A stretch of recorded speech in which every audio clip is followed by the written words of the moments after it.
नमो बुद्धाय. जय भीम मित्रांनो. भगवान बुद्ध आणि त्यांचा धम्म एपिसोड 11. मागील भागात म्हणजे 10व्या एपिसोडमध्ये आपण बघितले सिद्धार्थ गौतम भृगु ऋषींच्या आश्रमातून आलार कलामांच्या भेटीच्या उद्देशाने निघून जातो.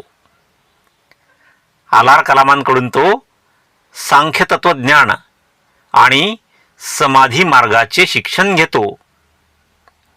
त्यानंतर सिद्धार्थ गौतम वैराग्याची कसोटी घेतो आणि शेवटी वैराग्याचा त्याग करतो. आता बघूया पुढे. आजच्या या 11व्या एपिसोडमध्ये आपण बघणार आहोत नव्या प्रकाशासाठी चिंतन, ज्ञानप्राप्ती, नव्या धम्माचा शोध आणि बोधिसत्व गौतम सम्यक संबोधीनंतर बुद्ध होतात.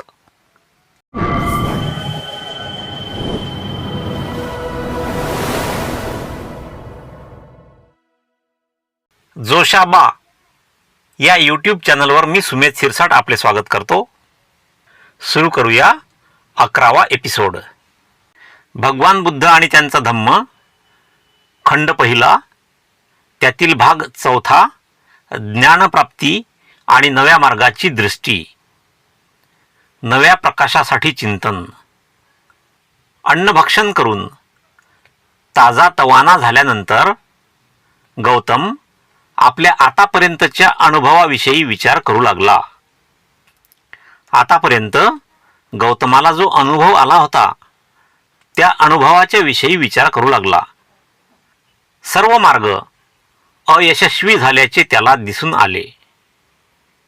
यापूर्वी त्याने जे मार्ग अवलंबिले होते ते सर्व मार्ग, त्या सर्व मार्गावर तो अयशस्वी झाल्याचे त्याला दिसून आले. ते अपयश इतके मोठे होते की कोणाही माणसाला त्यामुळे पूर्णपणे वैफल्य आले असते. वैफल्य म्हणजे एखाद्या महत्त्वाच्या ध्येयाकडे जाताना आलेल्या अडथळ्यामुळे निर्माण झालेली मनाची स्थिती, म्हणजेच निराशेचे तीव्र असे स्वरूप म्हणजे वैफल्य.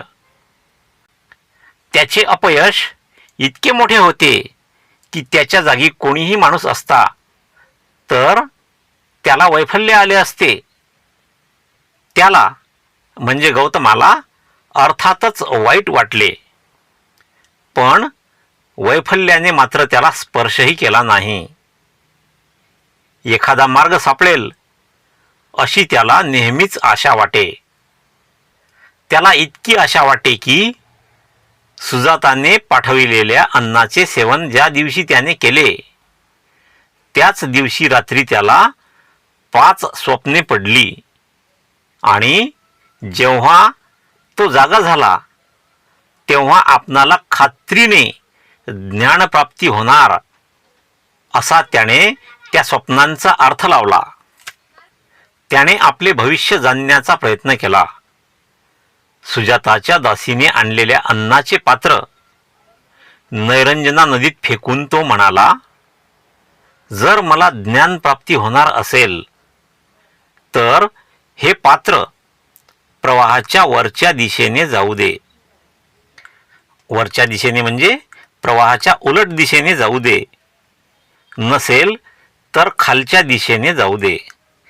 आणि खरोखरच ते पात्र प्रवाहाच्या विरुद्ध दिशेने वाहू लागले आणि शेवटी काळ नावाच्या नागराजाच्या निवासस्थानाजवळ ते बुडाले.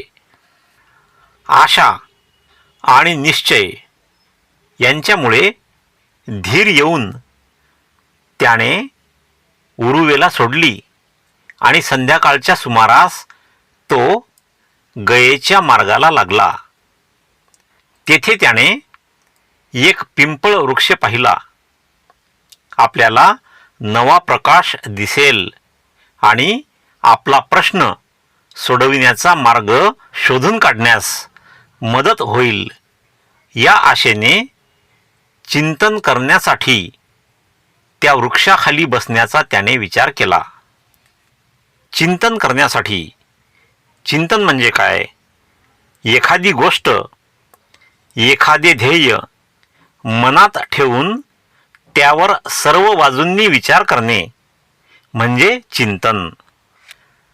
चारही दिशांची परीक्षा केल्यावर त्याने पूर्व दिशेची निवड केली, कारण सर्व प्रकारची अपवित्रता घालविण्यासाठी मोठमोठे ऋषी नेहमी याच दिशेची निवड करतात. गौतम पद्मासन घालून आणि पाठ सरळ ठेवून त्या पिंपळ वृक्षाखाली बसला. कसा बसला? पद्मासन घालून. पद्मासन म्हणजे काय? पद्मासन हा एक आसनाचा प्रकार आहे. हे आसन करणाऱ्या व्यक्तीच्या शरीराचा आकार कमळासारखा दिसतो, म्हणून या आसनाला पद्मासन असे म्हणतात. गौतम पद्मासन घालून आणि पाठ सरळ ठेवून त्या पिंपळ वृक्षाखाली बसला.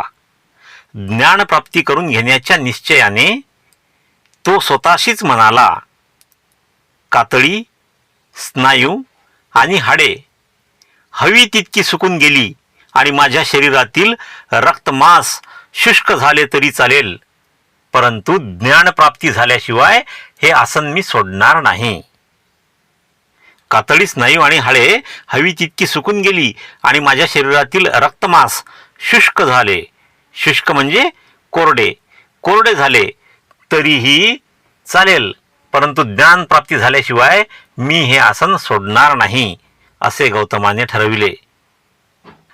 नंतर गजेंद्राप्रमाणे, गजेंद्र म्हणजे हत्तींचा राजा, नंतर गजेंद्राप्रमाणे भव्य असा काळ नावाचा राजा आणि त्याची पत्नी सुवर्णप्रभा ही दोघे वटवृक्षाखाली बसलेल्या गौतमाचे स्वप्न पडून जागी झाली. त्या दोघांना वटवृक्षाखाली बसलेल्या गौतमाचे स्वप्न पडले आणि ती जागी झाली आणि तो पूर्ण ज्ञानप्राप्ती निश्चित करून घेणार अशा खात्रीने त्यांनी त्याची म्हणजे गौतमाची पुढील प्रमाणे स्तुती केली, प्रशंसा केली. हे मुनी, ज्या अर्थी आपल्या चरणांनी दबलेली पृथ्वी पुन्हा पुन्हा निनादत आहे. निनादणे म्हणजे आवाज निर्माण करणे किंवा प्रतिध्वनी निर्माण करणे. आपल्या चरणांनी दबलेली पृथ्वी पुन्हा पुन्हा निनादत आहे, आवाज करत आहे, प्रतिध्वनी करत आहे आणि आपले तेज सूर्याप्रमाणे प्रकाशत आहे. त्या अर्थी आपले इच्छिलेले फळ आपल्याला मिळणारच. हे कमलनयना, कमलनयना म्हणजे ज्याचे डोळे कमळासारखे आहेत असा.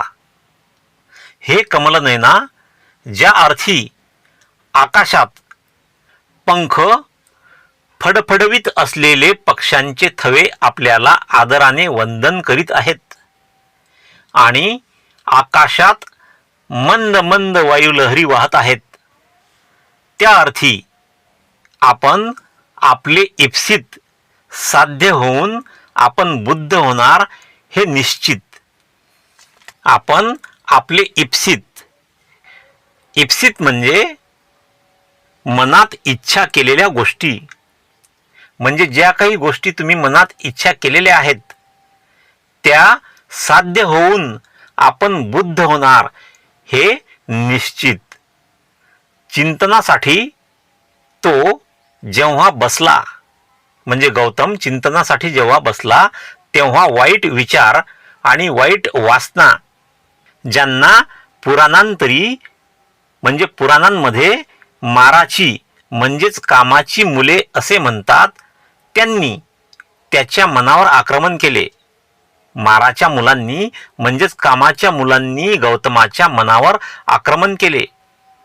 कदाचित माराची ही औलाद आपल्याला पराभूत करतील आणि आपला हेतू निष्फळ होईल अशी गौतमाला भीती वाटली. दुष्ट वासनांबरोबर होणाऱ्या या झगड्यात अनेक ऋषी आणि ब्राह्मण बळी पडले हे त्याला माहीत होते. म्हणून आपल्या अंगी असलेले सगळे धैर्य, सगळी हिंमत एकवटून तो माराला म्हणाला, म्हणजे कामाला म्हणाला, माझ्यामध्ये श्रद्धा आहे, शौर्य आहे आणि शहाणपण आहे. तुम्ही दुष्ट वासनांनी माझा पराभव कसा करू शकाल? नद्यांचे प्रवाह देखील वाऱ्यामुळे कोरडे पडतील, पण माझा निश्चय ढासळून टाकणे तुम्हाला शक्य नाही. जिवंत राहून पराभव पत्करण्यापेक्षा संग्रामात म्हणजे लढाईत मरण पत्करणे मला अधिक श्रेयस्कर वाटते. श्रेयस्कर म्हणजे अधिक चांगले किंवा श्रेष्ठ.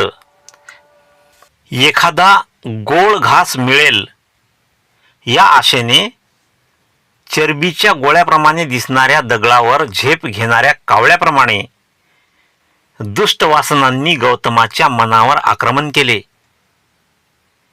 गोड पदार्थ न आढळल्यामुळे कावळा तिथून निघून जातो. त्याचप्रमाणे खडकाशी धडक देणाऱ्या कावळ्याप्रमाणे दुष्ट वासनांनीही निराशेने गौतमाला सोडून दिले. पुढे बघूया. ज्ञानप्राप्ती. चिंतन काळात उपजीविका करण्यासाठी, उपजीविका करणे म्हणजे पोट भरणे, पोट भरण्यासाठी 40 दिवस पुरेल इतके अन्न गौतमाने गोळा केले होते. मनाची चलबिचल करणारे दुष्ट विचार मनातून पार काढून टाकल्यानंतर गौतमाने अन्न सेवन केले व तो ताजा तवाना झाला आणि त्याच्या अंगी शक्ती आली. अशा प्रकारे ज्ञानप्राप्ती करून घेण्याच्या उद्देशाने त्याने चिंतनाची पुन्हा तयारी केली. ज्ञानप्राप्ती करून घेण्यासाठी गौतमाला 4 आठवडे ध्यानमग्न राहावे लागले. 4 पायऱ्यांनी त्याने संपूर्ण ज्ञानप्राप्ती करून घेतली. पहिल्या पायरीच्या वेळी त्याने तर्कशक्ती आणि अन्वेषण यांचा उपयोग केला. तर्कशक्ती म्हणजे काय आणि अन्वेषण म्हणजे काय ते बघूया. तर्कशक्ती म्हणजे तर्क करण्याची शक्ती आणि तर्क म्हणजे विवेकपूर्ण मार्गाने एखाद्या गोष्टीबद्दल विचार करणे, ज्याला इंग्लिशमध्ये आपण असे म्हणू शकतो, the action of thinking about something in a logical and sensible way. Logical वे म्हणजे तार्किक मार्ग, तर्काचा मार्ग. लॉजिकल वे मधील लॉजिक म्हणजे a proper or reasonable way of thinking about something, म्हणजे एखाद्या गोष्टीबद्दल विचार करण्याचा योग्य किंवा वाजवी मार्ग, म्हणजेच एखाद्या गोष्टीविषयी कार्यकारण भावात्मक विचार करणे. आणि अन्वेषण म्हणजे विशिष्ट उद्देश मनात ठेवून केलेले शोधकार्य. गौतमाने पहिल्या पायरीच्या वेळी तर्कशक्ती आणि अन्वेषण यांचा उपयोग केला. त्याच्या एकांतवासामुळे पहिली पायरी गाठण्यास त्याला मदत झाली. दुसऱ्या पायरीच्या वेळी त्याने त्यात एकाग्रतेची भर टाकली, मनाच्या एकाग्रतेची भर टाकली. तिसऱ्या पायरीच्या वेळी त्याने मनाचा समतोलपणा व सावधानता यांचे सहाय्य घेतले.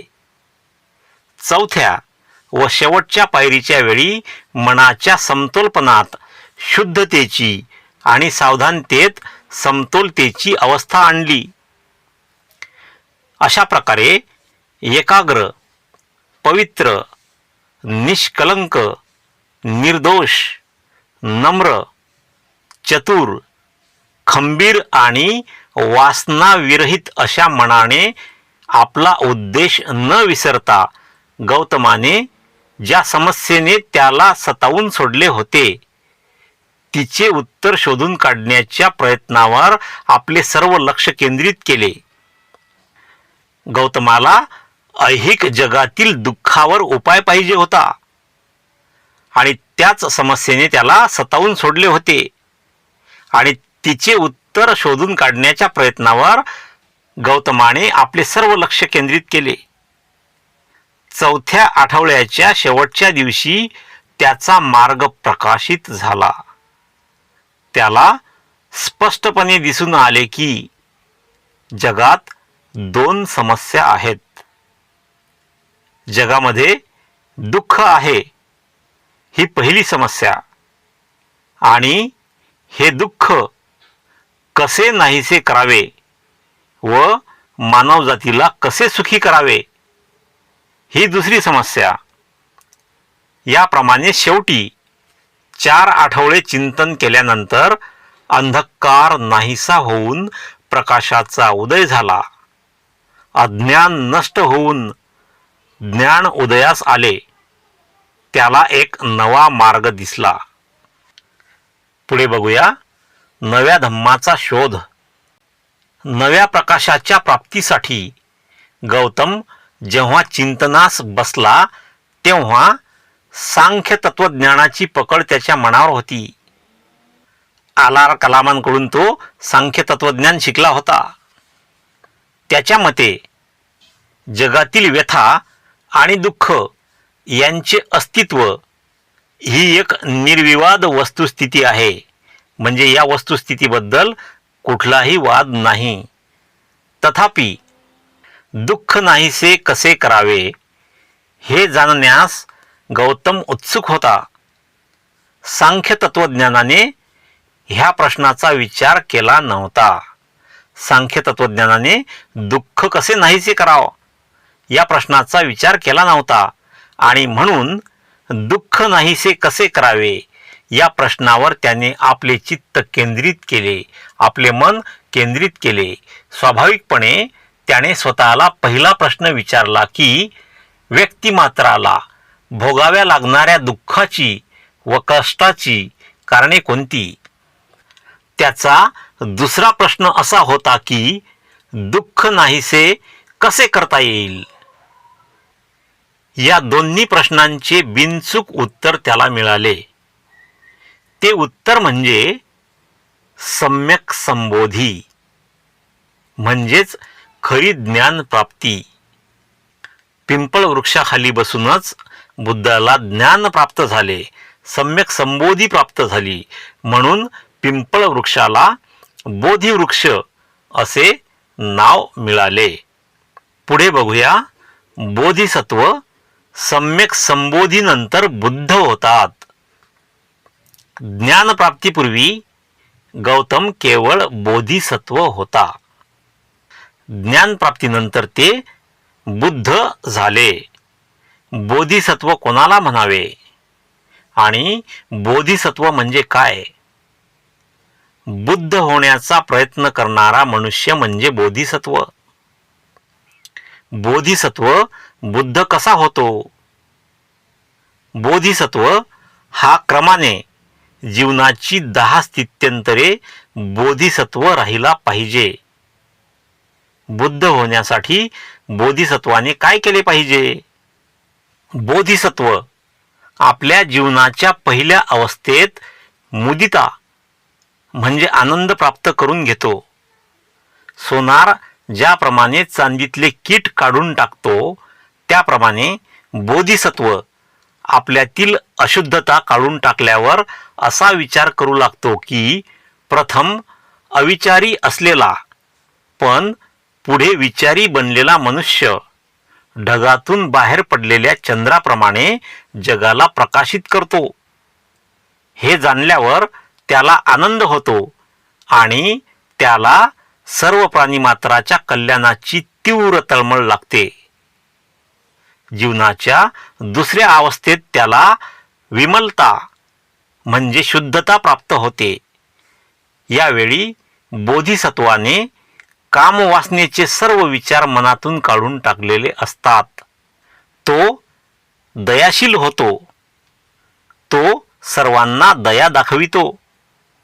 तो लोकांच्या दुर्गुणांची खुशामत करीत नाही किंवा त्यांच्या सद्गुणाविषयी त्यांना नाउमेद करीत नाही, दुर्गुणांची खुशामत करीत नाही, म्हणजे हाजी हाजी करीत नाही. आणि ज्या लोकांमध्ये सद्गुण असतील त्यांना त्यांच्या सद्गुणाविषयी नाउमेद करीत नाही, उलट उमेद दाखवितो.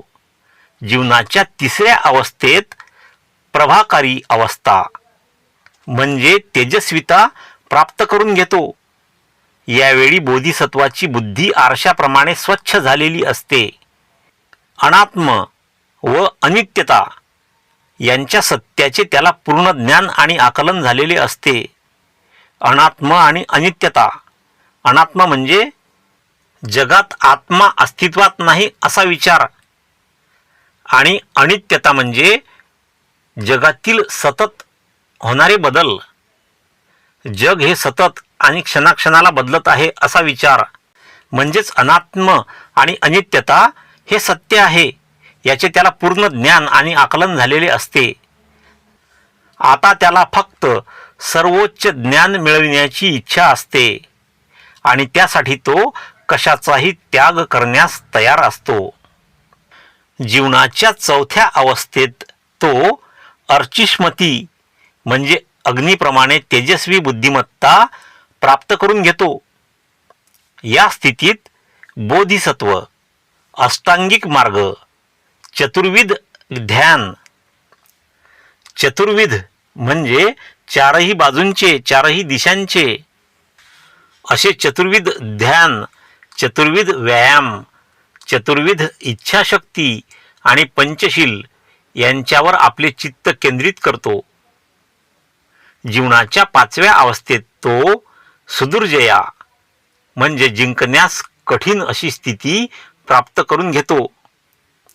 सापेक्ष आणि निरपेक्ष यांच्यातील संबंधाचे त्याला पूर्ण ज्ञान होते. सापेक्ष म्हणजे तुलनात्मक दृष्ट्या, उदाहरणार्थ एखाद्यापेक्षा दुसरा मोठा आहे किंवा एखाद्यापेक्षा दुसरा लहान आहे अशी तुलना करणे म्हणजे सापेक्ष. आणि निरपेक्ष म्हणजे तुलना न करता स्वतंत्र विचार करणे म्हणजे निरपेक्ष. सापेक्ष आणि निरपेक्ष यांच्यातील संबंधाचे त्याला पूर्ण ज्ञान होते. जीवनाच्या सहाव्या अवस्थेत तो अभिमुखी होतो. अभिमुखी म्हणजे केंद्रस्थानी राहून सर्व बाजूंनी विचार करणारा व सर्व संकटांना तोंड देणारा म्हणजेच फेस करणारा. या अवस्थेत पदार्थांची उत्क्रांती, उत्क्रांती म्हणजे दीर्घ काळात हळूहळू होणारे बदल. पदार्थांची उत्क्रांती आणि तिचे कारण याचे 12 निदाने पूर्ण आकलन करण्याची त्याची तयारी झालेली असते. आणि अभिमुखी नावाच्या त्या ज्ञानामुळे अविद्येने अंध झालेल्या सर्व प्राणीमात्रांविषयी त्याच्या अंतःकरणात अगाध करुणा उत्पन्न होते. अगाध म्हणजे अमर्याद. जीवनाच्या 7व्या अवस्थेत बोधिसत्व दुरंगमा म्हणजे दूर जाणे ही अवस्था प्राप्त करतो. बोधिसत्व आता दिक्कालातीत असतो.